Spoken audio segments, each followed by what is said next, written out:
گرنگەوەیە خۆم شۆفێر بم، بەدڵت نییە؟ دابەزە.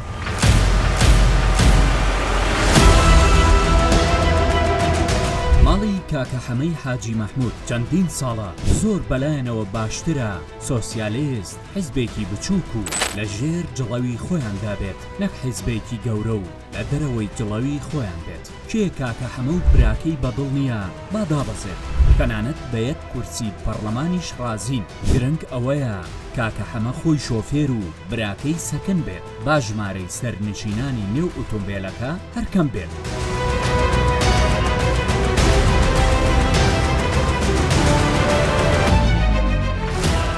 بە هەمان ئاراستە لە دوای کۆچی دوایی کاک نەوشیروان گۆڕان لە دووەم گەورەترین حیزبی کوردستانەوە بووە حیزبێکی بچووک. گۆڕانی نەوشیروان مۆستەفا ئەوەیان لا باشتر بوو، گۆڕان بچووک بێت بەڵام لە ژێر جڵەوی خۆیاندا بێت، نەک حیزبێکی گەورە و جەماوەری و لە ژێر دەسەڵاتی خۆیاندا نەبێت. ئەگەرچی چیا و نما لە کوشتنی ناوەڕاست سوار بوون، بەڵام گرنگ ئەوەیە شۆفێرەکە لە قسەی ئەوان دەرناچێ و شۆفێری بۆ ئەوان دەکات.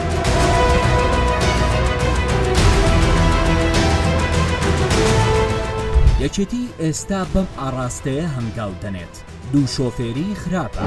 لەو شوێنانەی ماڵی مام جەلال پێیان لەسەر بەنزین بووە، لاهوری شێخ جەنگی ئیستۆپی گرتووە. لەو شوێنانەی ئەوان ئیستۆپیان گرتووە، شێخ پێی لەسەر بەنزین قەپات کردووە. ئێستا ماڵی مام جەلال دەیانەوێت یەکێتی یەک شۆفێر پافڵ تاڵەبانی هەبێت. بۆ ماڵی تاڵەبانی قەمەرەیە کە تەنها یەک شۆفێری هەبێت، باشترە لە مێگاپاسێک کە دوو شۆفێری هەبێت.